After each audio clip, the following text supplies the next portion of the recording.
أول ما دخلت لواشنطن في سنة 2013. دخلت لواشنطن، تعرف يعني أول حاجة تبحث عليها هي مسجد.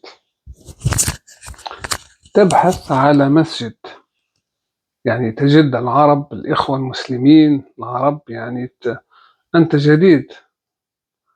دخلت، صلينا العصر، والتقيت بهذا الإنسان الطيب الجزائري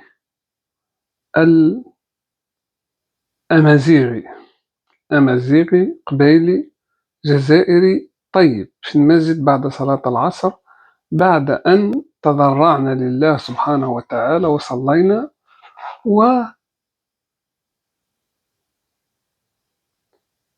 واش اسمك خويا، منين انت، واش اخبارك، كيفاش جيت؟ انا قلت له انا جيت دراسة هنا لأمريكا. دراسة، مليح مليح، يعني عندك الجرين كارد؟ عندي. وتعارفنا وعدنا، يعني في وقت الصلاة دائما نلتقي. قلت له انا خويا، انا جبت شوية دراهم معايا، ومش نحب نشتغل حتى عند انسان، لا اريد ان اشتغل حتى مع انسان. هل يعني بصفتك أنت عندك 20 سنة هنا في أمريكا، هل هناك فكرة يعني؟ قال لي شوف، كاين فود تراك، شاحنة لا، مقطورة لبيع الطعام، يعني تركب في الشاحنة وتجرها، تضعها في المكان المخصص للبيع وتبيع. هي عبارة على مطعم متنقل، يعني مطعم تحضر فيه جميع أنواع الوجبات. بكم؟ قال لي يا أخي، اللي كنت كعدنا ولاد بلاد، 8000 دولار. 8000 دولار. فكرت أنا المشروع 8000 دولار، المداخيل، بدأت الحسابات. مثل جحا. بعدها بأسبوع جاب الشاحنة، جاب المقطورة، أعطيته العنوان اللي ساكن فيه. أنا كنت ساكن مع فتاة أمريكية، أعطيته العنوان، جاب الشاحنة. والإجراءات يعني في أمريكا، الشاحنة لازم تعرضها على مهندس أو مختص خبير يشوفها هل هي صالحة لكي تباشر العمل، يعني تباشر العمل في المطعم تاعك. غدا صباحا يعني استأجرت مقطورة، يعني شاحنة ب100 دولار لكي تأخذها إلى مركز الفحص. لما أخذتها إلى مركز الفحص، السيد شافها، عرفها يعني مباشرة، عرفها. قال لي هذه كانت عندنا، ويعني وقلنا له أنها غير صالحة للأكل. يعني لما وعلاه؟ قلت له شكون هذا، شكون اللي جابها لك؟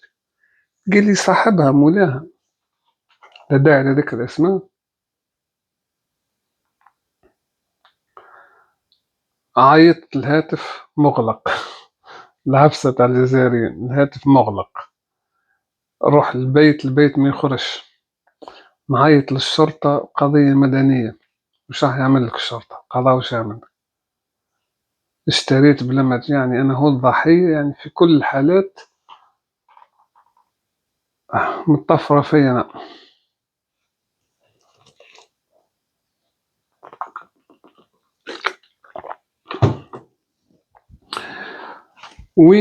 أين أجده السيد المحترم؟ بعد 3 أشهر وجدته يتجول ويأكل مثلجات في أحد المولات.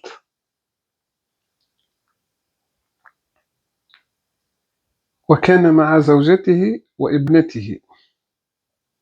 يا أخي، المقطورة اللي يعني تغدرني أنا ابن بلدك، تغدرني، يعني هذا الغدر والحقارة والنذالة. يعني تلقينا في مسجد في بيت الله، كيف تفعل بي هذا؟ وبدأ في البكاء، وأنا ولم أكن أعلم ولا أدري، وأعطني وقت. يعني فكرت أنا في البلد محامي، وأعرف القانون، وتقريبا القوانين في أمريكا أو يعني في كل بلد هي نفسها، يعني الجرائم نفسها، الجنح نفسها، تختلف اختلافات بسيطة. فكرت يعني لو قمت يعني بضربه ضرب مبرح، ويعني لن آخذ المال، لو انتظرت لن يعطيني المال. وجدتها علبة سوداء مغلقة من كل النواحي.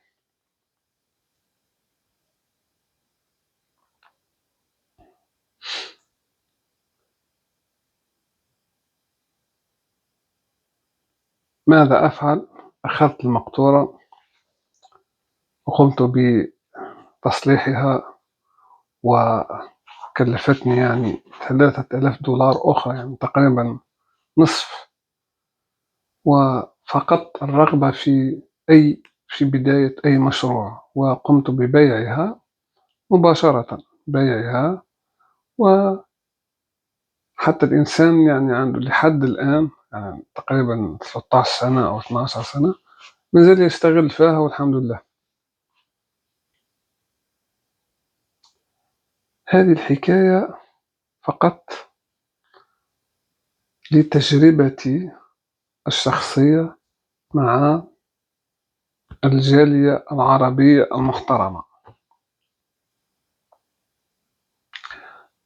لا يغرك لا المسجد ولا المظاهر ولا الكلمات ولا الكلمات الرنانة. دائما أقرأ 1000 حساب لأي بشر لديه عينين وأنف ولسان، وأقرأ 1000 حساب. بشر مخادعين، بشر أشرار وأغبياء. حقيقة البشر شرير وغبي، وينتهز الفرصة فقط، الفرصة. الطيبين هم ناس لم تأتي لهم الفرصة فقط. رعب الحياة. ربي يحفظنا.